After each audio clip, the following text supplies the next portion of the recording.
মানে পানী বহাৰ লগে লগে মাথাউৰিৰ বাহিৰত থকা যিসমূহ মাজুলীৰ গাঁও আছে সেই গাঁওসমূহ বৰ্তমান সময়ত যিসমূহ কৃষি পথাৰ আছে সেই কৃষি পথাৰসমূহ পানীৰ তলত তেওঁলোকে আমাক জানিবলৈ দিছে যে যি চিলাকলা গাঁও পঞ্চায়তৰ অন্তৰ্গত এলেকা চিলাকলা গাঁও পঞ্চায়তৰ এখন চুইচ গেট যিখন চুইচ গেট 2017 চনতে ভাগি গৈছিল 2017 চনত ভাগি যোৱাৰ পাছৰে পৰা লোকসকলে ইয়াত থকা প্ৰায় 500 বিঘা ভূমিত তেওঁলোকে কৃষি পথাৰ প্ৰতি বছৰে নষ্ট হয় এইবাৰো প্ৰায় 500 বিঘাৰো অধিক ভূমিত এই যি বীৰনাবাৰী গাঁৱকে আদি কৰি এই অঞ্চলৰ প্ৰায় 4খন গাঁৱৰ লোকে বড়ো ধানৰ খেতি কৰিছিল কিন্তু সকলোখিনি পানীৰ তলত আমি সামগ্ৰিকভাৱে সেই পৰিৱেশটো দেখুৱাইছোঁ যে যিকোনো প্ৰকাৰে যেনে তেনে তেওঁলোকে এখন নাও লৈ এই ধৰণে মুঠি কাটি অনাৰ সেই পৰিৱেশটো দেখুৱাইছোঁ কিছু মুঠি তেওঁলোকে দাই থৈছিল ধানসমূহ কালি হঠাৎ পানী সোমালে যাৰ ফলত এতিয়া মুঠিসমূহ তেওঁলোকে এইদৰে উঠাই পেলাই ঘৰলৈ নিবলৈ তেওঁলোকে ব্যৱস্থা কৰিছে সেই পৰিৱেশটো দেখুৱাইছোঁ ইয়াৰ পৰিৱেশখিনি বাহিৰত কি ধৰণে মেলি ৰাখিছে যেনে তেনে তেওঁলোকে আমি দেখুৱাইছোঁ যি নাওলৈ এই ধৰণে বৰ্তমান উপস্থিত আছোঁ ইয়াত পানী কিছু পৰিমাণে কম আঠনীয়া পানী তেওঁলোকে দাই থৈছিল এয়া হ'ল কালি হঠাৎ পানী সোমালে যাৰ ফলত এতিয়া মুঠি বীৰনাবাৰী এইদৰে বৰগয়াকে আদি কৰি এই অঞ্চলৰ প্ৰায় 4-5খন গাঁৱৰ ৰাইজে ইয়াৰ পৰা ধানৰ খেতি কৰিছিল বড়ো ধানৰ খেতি কৰিছিল কিন্তু বৰ্তমান সময়ত এই অৱস্থা সেই পৰিৱেশটো দেখুৱালো লোকসকল আছে হাড়ে হিমজুৰে তেওঁলোক খেতিয়ক আৰু তেওঁলোকৰ খেতিসমূহ বৰ্তমান সময়ত পানীৰ তলত সেই পৰিৱেশটো মই দেখুৱাবলৈ চেষ্টা কৰিছোঁ যে এইসমূহ ধান পকাৰ পাছত তেওঁলোকে দাবলৈ ব্যৱস্থা কৰিছিল কিন্তু কি ক'ব উপায় নাই বৰ্তমান সময়ত পানীৰ তলত সেই পৰিৱেশটো আমি দেখুৱাবলৈ চেষ্টা কৰোঁ আৰু এই ধানসমূহ নি কিদৰে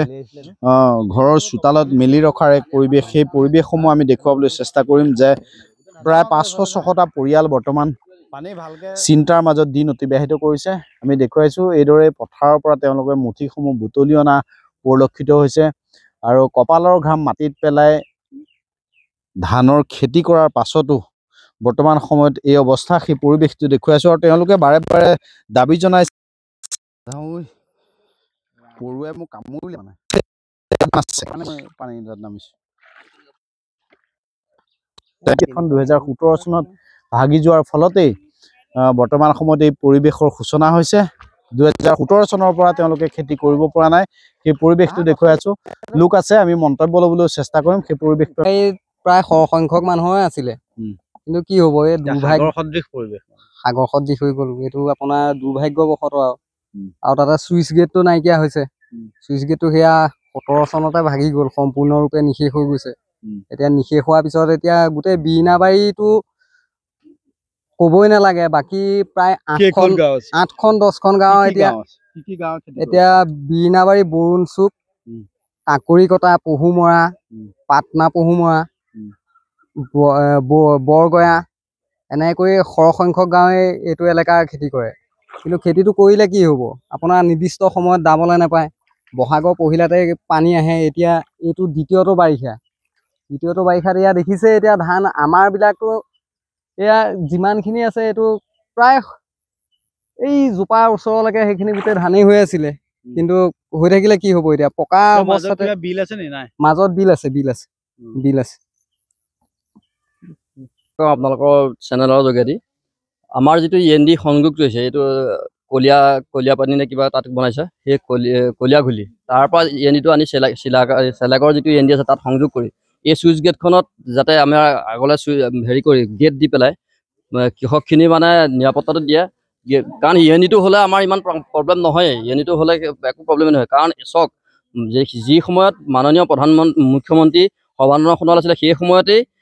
তেওঁ চৰকাৰ ফৰ্ম কৰা পিছৰ বছৰতে হয়তো ছিগিছিলে এই চুইচ গেটখন ভাঙিছিলে সেই সময়ত হেৰি মন্ত্ৰী জলপৰিবহণ মন্ত্ৰী কেশৱ মহন্ত আছিলে কেশৱ মহন্ত আহিছিলে সেই সময়ৰ ভাৰতীয় জনতা পাৰ্টীৰ সভাপতি দীপক গোস্বামী আছিলে এতিয়াও দীপক গোস্বামী সভাপতি আছে তেখেতে বিধায়ক মহোদয়ৰ যোগেদি মুখ্যমন্ত্ৰীৰ ওচৰত বস্তুটো হস্তক্ষেপ কৰিবলৈ হেৰি কৰক আৰু অতি সোনকালে অনতিপলমে গেটখন হয় নহয় END হয় কিবা এটা ব্যৱস্থা কৰি এই জুৰুলা কৃষকখিনি যাতে উপকৃত হ'ব পাৰে তাৰ বাবে মই মোৰ তৰফৰ পৰা অনুৰোধ জনাইছোঁ সমূহ ৰাইজৰ হৈ অনুৰোধ জনাইছোঁ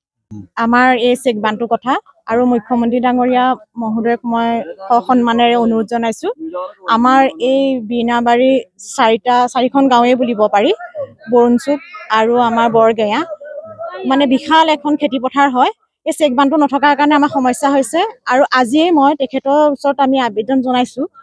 এই নিউজৰ জৰিয়তে যাতে সোনকালে অহা বছৰ ভালকে দিলে যাতে আমাৰ ৰাইজে সোণোৱালী ধানখিনি ঘৰত যাতে ভালকে চপাব পাৰে কৃষকে যাতে সেইখিনি আৰু দুখ যাতে নাপায় তাৰ কাৰণে মই তেখেতৰ ওচৰত বিনম্ৰ অনুৰোধ জনাইছো আৰু এই যিখিনি খেতি আমাৰ কৃষকসকলৰ অনিষ্ট হ'ল চৰকাৰখনক মই দাবী জনাইছো যাতে তেওঁলোকে উচিত ক্ষতিপূৰণৰ দাবী কৰিব আমাক প্ৰদান কৰে আৰু লগতে আৰু এষাৰ কথা কওঁ আমাৰ যিটো এতিয়া হেৰি আহিছে এইটো কি সেইটো যাতে আমাক সোনকালে কৰি দিয়ে তেতিয়া আমাৰ সকলো ৰাইজ সুৰক্ষিত হ'ব প্ৰায় এপুৰামান মাটিয়ে খেতি কৰিছিলো তাৰপৰা কালি পানীটো অহা দেখি পেলাই আমি দুজন গৈ পেলাই ডাঙৰি দুটামান জোখাৰেহে বুটলিবলৈ সুবিধা পালো আৰু টেঙা পানী জানৰ পানীটোৱেদিহে ইএনডিটো আমাৰ নোহোৱাৰ কাৰণে আমাৰ খেতি পথাৰ বহুত অনিষ্ট হৈছে সেইফালেদি পানীটো সোমাই আহি বীৰনাবাৰী ৰাইজৰ খেতি পথাৰ চব ধ্বংস কৰি পেলাইছে ধান আনিবলৈ নাপালো ডাঙৰি দুটামান আনিছিলো পইচা খৰচ হৈছে ট্ৰেক্টৰৰ ওপৰত ভিত্তি কৰি আমি খেতি পথাৰ কৰো আমাৰ গৰু গাই আজিকালি ৰাইজৰতো গৰু গাই কমিলেই আৰু খেতি পথাৰ ট্ৰেক্টৰৰ ওপৰত ভিত্তি কৰিয়ে আমি মানুহ দুনুহ লগাই মেলি খেতি পথাৰ কৰো খেতিৰ ওপৰত ভিত্তি কৰি আমি চলো বাৰু সেই বানটো নথকাৰ কাৰণে আমাৰ দুখীয়া শ্ৰেণীৰ ৰাইজৰ বহুত অনিষ্ট হৈছে তাকে চাই পেলাই আমাৰ কৃষক বানটো যাতে দিয়ে তাৰ কাৰণে আমি অনুৰোধ জনাইছো ধুনীয়াকৈ মাটি খেতি কৰি আমাৰ ডাঙৰি 30টামান আহিছে নাই নাজানো তাকো চব পটনীয়া হৈ গ'ল পানী সোমাই গ'ল এতিয়া কি ক'ম আৰু কান্দিবলগীয়া হৈছে হাজিৰা কৰি পেলাই মই মানে তেল ভৰাইছিলোঁ ধানকণ পাম বুলি গতিকে এতিয়া মানুহ এই 4টা পানী মই মৰি যোৱাই ভাল আৰু কি কৰিম আৰু চৰকাৰে তাকে অকণমান সাহাৰ্য দিলে আমি অকণমান ভাল পাওঁ আৰু কি কাৰণে ইয়াত হঠাৎ পানী সোমালে কি কাৰণে সোমাল মানে সেই চুইট গেটটো যিটো কথা কৈছে টেঙাপনীয়া চুইট গেট সেই চুইট গেটটো তেতিয়া বনাই দিয়া হ'লে বনাম বুলি ক'লে নবনালে বনোৱা হ'লে 18 চনত 2018 চনত কিয় আছিলে বাৰু 17 চনতে ভাগিলে 17 চনৰ পৰা এতিয়ালৈকে চাওক আমাৰ বীৰনাবাৰী ৰাইজে বহুত কষ্ট পাইছে মানে ৰাস্তা পদূলিটো দিছে বুলি কোৱা নাই এই মেইন কাম সেইটোহে কৰিব লাগে চৰকাৰে তাকে আমি হিমন্ত আমাৰ ফালৰ পৰা অনুৰোধ কৰিছোঁ আমাক যাতে সেই চুইট গেটখন আমাক ঠিক কৰিলে বীৰনাবাৰী ৰাইজ বহুত ৰক্ষা পাব আমি হিমন্ত আমাক অনুগ্ৰহ কৰিছোঁ আমাক সেই চুইট গেটটো আমাক লাগে মানে